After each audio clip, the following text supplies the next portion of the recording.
بیان کر دوں. آپ نے دیکھا غزوہ تبوک، آئیے بڑی خوبصورت تھی وہ تبوک کے اندر جو اللہ کے پیارے نے عثمان غنی نے جو سخاوت کی نا، اور سرکار کا دریا کیسا نکلا، کیا اعلان کیا. ہوا یوں، تبوک کے موقع پہ بہت بڑی جنگ تھی مسلمانوں کی، وہاں ضرورت پڑی ڈونیشن کی. آپ نے مسجد نبوی میں سب بیٹھے اعلان کیا کوئی ہے دینے والا. عثمان غنی نے ہاتھ اٹھایا، یا رسول اللہ میری طرف سے 200 اونٹ سرخ سامان لدے ہوئے فوجیوں کے ساتھ، سمجھ جائیں بس. سرکار نے فرمایا یہ تو ابھی ضرورت اور ہے، اور آؤ. یعنی محدث کچھ نے لکھا جو میں بتا رہا ہوں، باقی تو سب نے ایک بات ہی ہم پہ سمپل تھی. آپ نے کہا عثمان غنی چپ چاپ اٹھ کر ادھر آ گئے، رائٹ تھے تو لیفٹ آگے ہاتھ اٹھایا تاکہ یہ نہ لگے بار بار یہ یا رسول اللہ میری طرف سے 300 اونٹ. تو کتنے ہو گئے؟ اور 300 اور اونٹ، یعنی 500 ہو گئے. پھر سرکار نے کہا ابھی بھی اور چاہیے، تو حضور سیدنا عثمان غنی سرکار بیچ میں آ گئے، یا رسول اللہ میری طرف سے 400 اور اونٹ سرخ سامان لدے ہوئے، یعنی 900، کئی حدیث میں 1000 آتا ہے. وہ 900 دیا نا تو سرکار علیہ السلام پہلی دفعہ جب دیے تھے تو حضور نیچے اترے، واہ عثمان جا اللہ نے تجھے جنت عطا فرما دی ہے. بشارت پہلی. جب انہوں نے 900 کر دیے تو سرکار آسان نیچے آئے، عثمان تجھے اللہ نے 2 جنتوں کی بشارت عطا فرما دی. اور اس سے پہلے بقی جنت بقی خرید کر دی، جو میں نے زمین معلوم کی تھی آپ کو، حضور کے پاس یہودی کی جو ملکیت تھی وہ جنت البقی تھی، یا قبرستان وہ سرکار کے نام کیا تھا. تب بھی کہا تھا یہ جنتی ہے تو عثمان. 1 2 3 تو میں نے بیان کر دی. اب دیکھو فضیلت. اب کیا ہوا، حضور علیہ السلام کے یہ سنا اعلان اور واپس چلے گئے. گھر جا کر 1000 سونے کی اشرفیوں کی تھیلی لے کے آئے. دادا کرو سخاوت کا یار، دل پھٹ جائے پیسے والوں کے.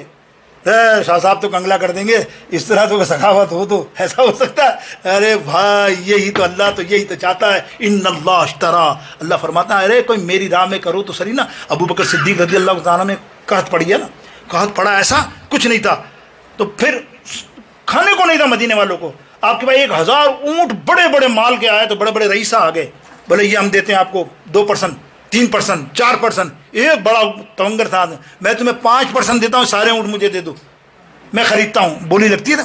آپ نے کہا نہیں میں نے کر دیا سودا. بولے کیا مطلب؟ بولے 10% کوئی دے ہے، 1 کے 10 دے گا. یار 1 کے 10 تو بہت ہیں. بس میرا ہو گیا سودا. اللہ بعد میں پتا چلا سارا مال غریبوں میں بانٹ دیا. کہا میرا اللہ سے سودا ہو گیا. ان اللہ اشترا، میں نے اللہ سے سودا کر لیا. اللہ نے کہا 1 دو گے تو کتنے ملیں گے؟ بولو کہ گرمی پہ یہ بازار ہے عثمان غنی کا، گرمی پہ یہ بازار ہے عثمان غنی کا، اللہ خریدار ہے عثمان غنی کا، اللہ خریدار ہے. اب دیکھو تبوک کے اندر بات ہی کر رہا تھا نا، اب دیکھو جنت ملی نا. اب 1000 اشرفی تھی نا، حضور کے گود میں لا کے رکھ دی. حضور نے اشرفی لی ایسے اچھالی اور کیا فرمایا سنو، اے عثمان جا، اللہ رب العالمین نے آج سے تجھے ہر عمل سے پاک کر دیا. یعنی اب تو کوئی برا عمل بھی کرے گا وہ تیرے حساب و کتاب میں نہیں لکھا جائے گا، تو بے حساب و کتاب جنت میں جائے گا. اس کی تائید دلیل میں لوگ کہتے ہیں مولا علی نے فرمائی ہے. سوائقۃ المحرقہ اور دیگر محدثین اس کتاب میں لکھتے ہیں کہ ایک دن آقا علیہ السلام سے سوال کیا مولا علی نے، یا رسول اللہ سب سے پہلا سوال کس کا ہوگا، یعنی ہم میں سے؟ سرکار نے فرمایا ابو بکر صدیق. سنتے جاؤ یار، یہ پورا فارمولہ آ جائے گا. آج جو شور مچا رہے ہیں نا، غدیر غدیر غدیر، اللہ اکبر، بے شک یہ کون سا کہتے ہیں. کسی نے میرے سے سوال کیا یار جب آپ اب سب مناتے ہیں تو آج یوم ولادت امام مولا علی ہے تو آپ نہیں مناتے؟ ابے میں نے کہا کس نے کہہ دیا تجھے؟ ہم شعبان میں مناتے ہیں، مولا علی کا دن اس جمعے میں مناتے ہیں، انشاءاللہ ہر سال مناتے ہیں، دیکھ لے. لیکن غدیر نہیں ہے. غدیر تو بشارت دی ہے حضور نے، ہاتھ پکڑ کے مولا کہا، ہمارا دوست کہا، پیارا کہا، ساتھی کہا، سب نے مانا. لیکن افضل سیدنا صدیق اکبر ہے، بس وہ غیروں کی باتوں میں نہ. افضل سیدنا صدیق اکبر رکھ کر بات کر تو بہت افضل ہے مولا علی. مولا علی جتنی فضیلت کسی کے پاس نہیں ہے، سمجھ گئے؟ تو اب کیا ہوا، سرکار سے پوچھا یا رسول اللہ پہلا حشر کے اندر پہلا سوال، حشر میں پہلا حساب و کتاب کس کا ہوگا؟ سرکار نے فرمایا ظاہر ہے سیدنا صدیق اکبر. دیکھو سیریل آ رہا ہے، سیدنا صدیق اکبر. یا رسول اللہ دوسرا حضرت عمر فاروق رضی اللہ عنہ. یا رسول اللہ تیسرا، توجہ دینا، سرکار علیہ السلام نے فرمایا تیسرا تیرا ہوگا مولا علی، تیرا علی تیرا ہوگا، تیرا ہوگا. تھوڑے سے حیران ہوئے یار عثمان غنی کہاں چلے گئے؟ اس نے کہا یا رسول اللہ آپ شاید بھول گئے ایک چیز. کیا؟ بولے عثمان غنی کو. ان کا نہیں ہوگا. بولے اس کا کیسے ہوگا؟ اللہ نے وعدہ جو کیا ہے عثمان غنی کو بے حساب و کتاب جنت میں داخل فرما دے گا.